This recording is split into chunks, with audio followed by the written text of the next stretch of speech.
Hi everyone, and welcome to the new edition of 98 Years Since the Sun Went Out. So throughout the month of January, Ryan and I have been making a huge transition here at the museum to reorganize exhibit spaces in the original 1815 structure of the museum.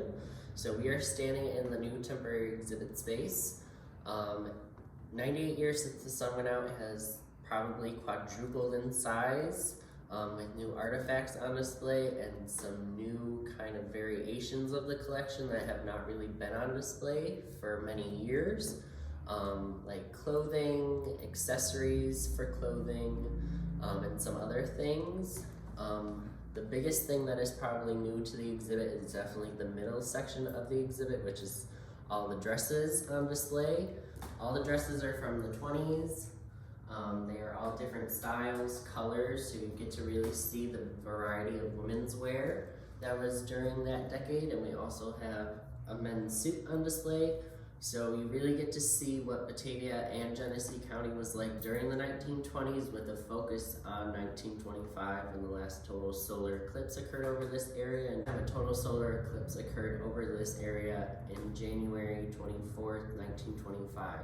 So it's very exciting, and we hope you come next week on February 9th to come see the grand opening of this exhibit and the new addition of the land office. It's very exciting, and we're very happy with what has occurred. So with this exhibit, you get to really see what Genesee County and Batavia look like. So we have a lot of fashion pieces on display of what women wore, and some men's pieces. We have a bowler hat, and we have some waistcoats which are located in a different part of the exhibit.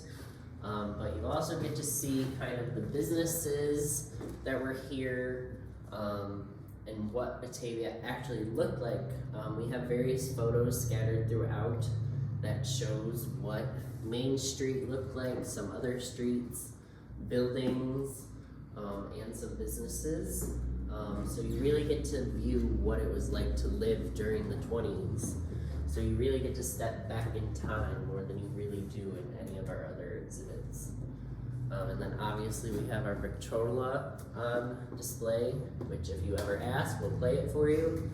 And then we have our sponsor, Max Pies, which is one of the last existing businesses from the 20s that's still around today. Steve and Phil graciously sponsored the exhibit, so we're very appreciative for them doing that for us. And then we just have a bunch of newspaper clippings on display to kind of show you the excitement around the eclipse and the disappointment after the eclipse because it was so cloudy, and some business clippings also to show you the prices and what life was like really back then.